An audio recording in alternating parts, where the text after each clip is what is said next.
Hello everyone, আমি বৃষ্টি। কেমন আছো সবাই? আশা করছি সবাই অনেক ভালো আছো, সুস্থ আছো। আমার নতুন একটা ভিডিওতে তোমাদের সকলকে জানাই অনেক অনেক স্বাগত। বারটা হলো মার্চের 22 রবিবার। আজকে সংসারে সকালবেলা থেকে যা যা কাজ ছিল সমস্তটাই করে এখন এসছি ঘরের ঝুল ঝাড়তে। জানো তো, এই কটা দিন আগে আমি ঝুল ঝেড়েছিলাম। হ্যাঁ, সেদিন হয়তো ভিডিও করা হয়নি, তবে এই দেখো এত পরিমাণে ঝুল হয়েছে। আর প্রতিবারে আমি কি করি, নিচে ভাবিদের কাছে ঝুল ঝাড়ার যে ডান্ডাগুলো হয় না, সেগুলো নিয়ে আসি। তবে আজকে ভাবলাম দেখি তো ঝাঁটা দিয়ে হয় কি না। আগে কখনো ঝাঁটা দিয়ে করিনি, তবে আজকে যেহেতু হয়েছে, মানে পুরো দেওয়ালে না হলেও এক একটা কোণাতে দেখবে বেশি করে ঝুল হয়। তবে দেখতেই পাচ্ছ টিভিতে কিন্তু কেকের গান চালিয়ে দিয়েছি। আর জানো তো, মানুষটা হয়তো পৃথিবীতে নেই, তবে ওনার গান সারা জীবন থেকে যাবে, সারা জীবন অমর হয়ে থাকবে। সত্যি গানগুলো এতটা সুন্দর লাগে। যদিও বা প্রত্যেক দিন হচ্ছে আমাদের সকালটা শুরু হয় গণেশজির গান শুনে, তবে তারপর শুরু হয় এই যে কেকেআরের গান, তারপরে হচ্ছে তোমার আরও অনেক অনেক সিঙ্গারের গান আছে যেগুলো আমার ভীষণ পছন্দ। তবে জানো, যে কোনো গান চালিয়ে আমার কাজবাজ করতে ভীষণ ভালো লাগে। আমার মনে হয় সেই কাজের এনার্জি, গতি বেশ বেড়ে যায়। কেন জানি না, আসলে একা একা পুরো রুমে শান্ত মেজাজে থাকি তো, তাই কারণে কি বলতো, একটুখানি ফুরফুরে মেজাজ করার জন্যই হচ্ছে আমি গান চালিয়ে দিই।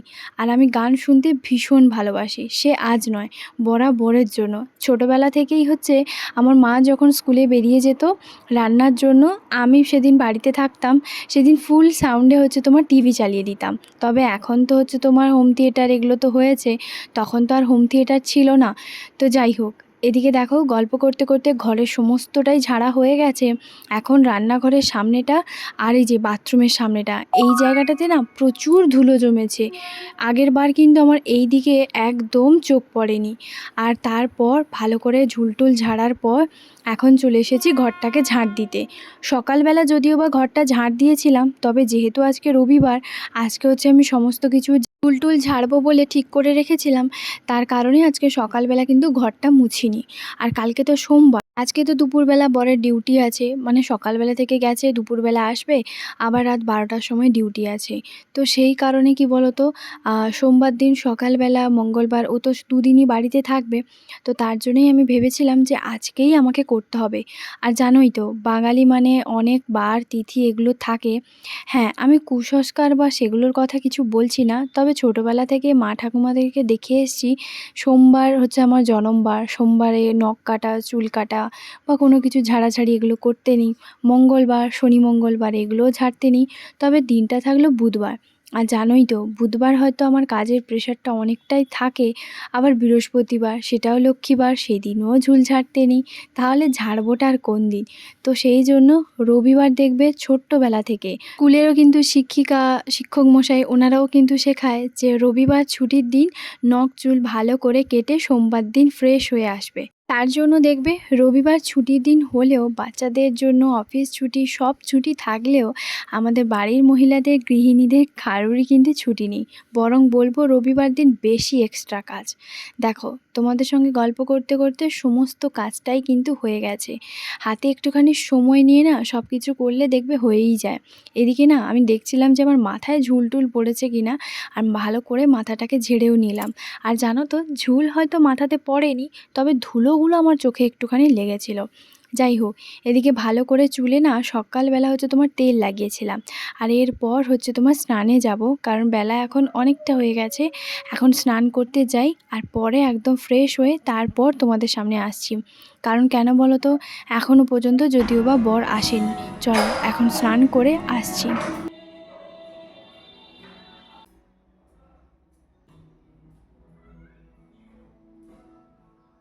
ঝুল ঝাড়ার পর না একটুখানি শ্যাম্পু করে নিয়েছি। শ্যাম্পু না করলে না কেমন জানি মাথাটা লাগবে। আর এখন পুরো ঘরটাও আমার যেরকম পরিষ্কার লাগছে, আমার মাথাটাও পুরো হালকা লাগছে জানো। আর ঝুল টুল ঝাড়ার পর না ঘরটা একটা আলাদাই লাগছে আনন্দ। যাই হোক, এদিকে ভাবি ওরা হচ্ছে কয়েকটা জামা কাপড় এখানে মেলতে দিয়ে গেছিলো। আর দেখো, ওদের ঘরে চিমটাটায় লাগাইনি, সেই জন্য পড়ে গেছে। তবে জানো তো, সকালবেলা আজকে আমার জামা কাপড়ও কিছু ছিল না, মানে কালকে আমি সমস্ত কিছু কেচে দিয়েছি। কয়েকটা মতন আছে, সেগুলো হচ্ছে ভাবি হচ্ছে সকালবেলা মেলে দিয়ে গেছে। আর দেখলেই তো জামা কাপড়গুলো পড়ে গেছিলো। চলো, সব কিছু হয়ে গেছে, ভিটামিন ডিও হচ্ছে তোমার নিয়ে নিয়েছি। আর এরপর ঘরের মধ্যে গিয়ে ফ্রেশ হয়ে ঠাকুরকে পুজো দিয়ে দেবো। আর মুখে তো এখনও পর্যন্ত কোনো কিছু ক্রিম টিম লাগাইনি। জানোই তো, স্কিনটা না হালকা হালকা ড্রাই হয়ে যাচ্ছে। কেন জানো তো, যেহেতু আমার নর্মাল স্কিন, আমি না আমার নিজের উপরে দেখেছি, যেদিন হয়তো জল খাওয়া একটু কম হয়ে যায়, গালের দিকটা দেখবে একটু শুষ্ক মানে খসখসে হয়ে যায়। জানি না এটা কে কীভাবে ফিল করো, তবে যাদের প্রচণ্ড ড্রাই স্কিন, যতই ওপর থেকে কিছু না কিছু ব্যবহার করো বা ফেসিয়াল করো, যত নামি দামি ব্র্যান্ডের হচ্ছে ক্রিম লাগাও না কেন, আমি প্রত্যেককে একটা কথাই হচ্ছে তোমার বলতে চাই। আর এটা একদম মানে সঠিক টিপস। অনেক হচ্ছে তোমার অনেকেই বলবে এটা লাগাও, ওটা ব্যবহার করো, ওটা করো।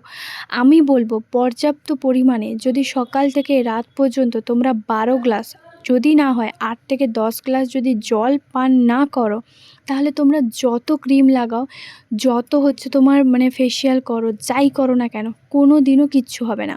আর হ্যাঁ, অবশ্যই হেলদি একটা খাবার দাবারও খেতে হবে।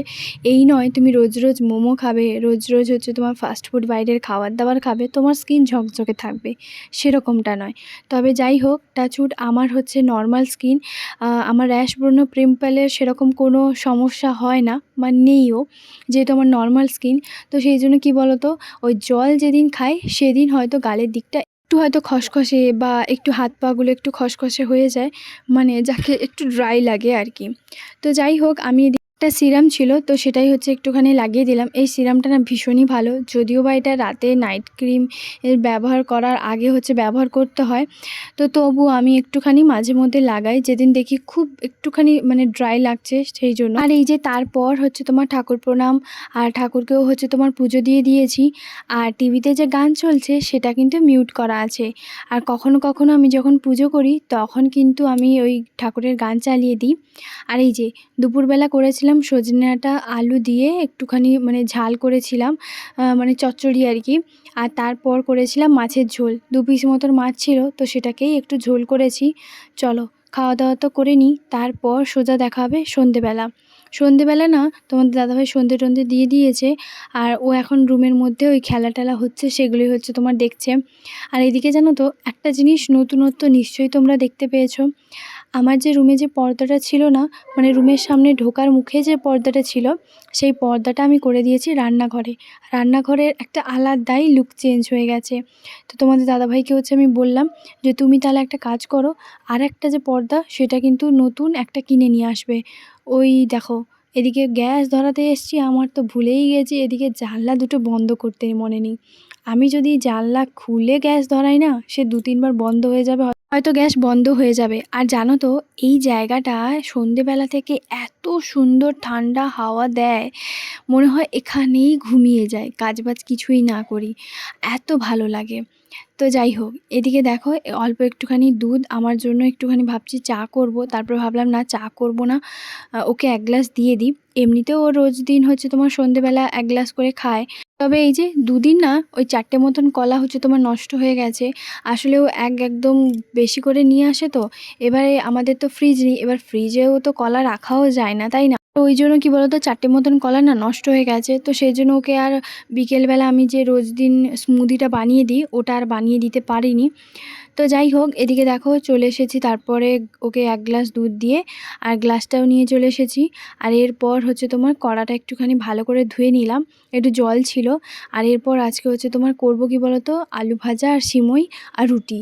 প্রথমে ভেবেছিলাম ভাত বসাবো, তারপরে ও বলল যে না না, তুমি এই কয়েকটা দিন রুটি খাচ্ছ না, তাছাড়া একটা কাজ করো, রুটিই বানাও, আমি রুটিই খাবো। কারণ একটুখানি ঠান্ডা ঠান্ডা ওয়েদার, যেহেতু এই 2 দিন আগে বৃষ্টি হয়েছিল বেশ ভালোভাবে, তো সেই জন্য কী বলতো, ওয়েদারটা এখন ঠান্ডা, মানে গরমটা নেই। তো এদিকে একদিক দিয়ে ভালো। তো যাই হোক, এদিকে দেখো রান্নাবান্না হচ্ছে তোমার করছি। আর প্রথমে হচ্ছে তোমার গ্যাসটা ধরিয়ে আমি না রোস্টেড হচ্ছে তোমার আজকে ওই যে সিমইটা ছিল সেটাই হচ্ছে তোমার রান্না করব, মানে সিমই করব। তো প্রথমে কড়াইতে সামান্য একটুখানি তেল দিয়ে, সাদা তেল দিয়ে ভালো করে কাজুটাকে একটু ভেজে নিয়েছি। কাজুটাকেও তুলে রাখলাম। আর এরপর যেহেতু একটুখানি সিমইটা ভাজাই আছে রোস্টেড যেহেতু, তো তার জন্য আর খুব একটা ভাজিনি, অল্প একটুখানি দিয়ে একটুখানি নাড়াচাড়া করেছি। তারপরে দুধ দিয়ে দিয়েছি। তবে জানো তো, কালকে যেহেতু স্মুদি খাইনি, আমি চা খেয়েছিলাম, তার জন্য কালকেও একটু দুধটা ছিল। আর সকালবেলা সেটা আমি ভালো করে দুবার গরম করে নিয়েছি। বললাম না ঠান্ডা ওয়েদার ছিল, তাই নষ্ট হয়নি। আর এরপর দেখো ভালো করে হচ্ছে তোমার ওই দু জায়গার দুটো দুধ ছিল, মানে আজকের দুধটা আর কালকের দুধটা, তো সেটা ভালো করে হচ্ছে তোমার সবটাই হচ্ছে তোমার দিয়ে দিয়েছি। আর এদিকে কাজুগুলো যে ভেজে রেখেছিলাম, যেহেতু এটা প্যাকেটওয়ালা যে একদম ফ্রেশ কাজুটা নিয়ে এসছে, তো সেই জন্য কি বলতো, একদম গোটা গোটা কাজু আছে, তো ভাঙা কাজু না। তো সেই জন্য একটুখানি ছোট ছোট করে কেটে নিলাম। আসলে গোটা গোটা দিলে কি হয়, গ্রেভিটা অতটা ভালো হয় না। আর ছোট ছোট করে কুচি কুচি করে কেটে দিলে না, প্রত্যেকটা হচ্ছে তোমার চামচে যখন খাই তখনই বেশ ভালোই লাগে। আর এদিকে দেখো ভাবলাম রুটিটা করে নিই, তরকারিটা মানে আলুটা পরে ভাজবো। প্রথমে ভেবেছিলাম তরকারি করব, ও বলল যে না না তরকারি করতে হবে না, শুধু আলু ভাজা দিয়ে তো রুটিও খেতে পারবে না।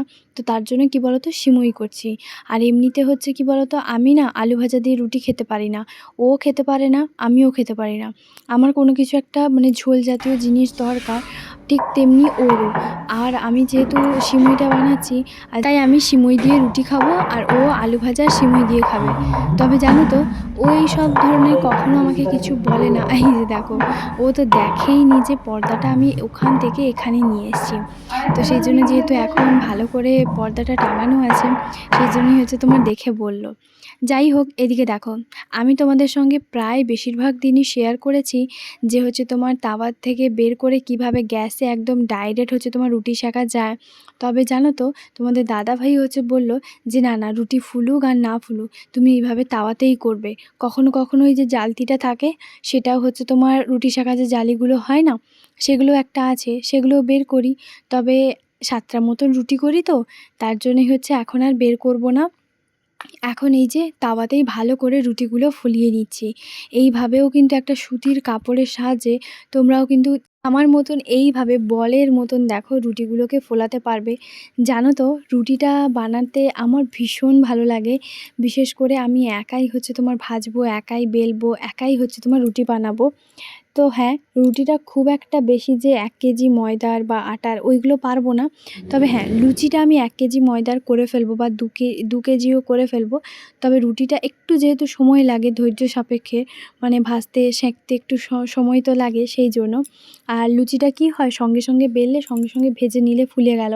আর রুটিটা যেহেতু একটু সময় লাগে, ভালো করে ধৈর্য সহকারে একটু মানে সেঁকতে হয় আর কি। তো যাই হোক, এদিকে দেখতেই পাচ্ছ প্রত্যেকটা রুটি কিন্তু আমার ফুলছে। আর আমি যে কাপড়টা ব্যবহার করছি সেটা কিন্তু সুতির।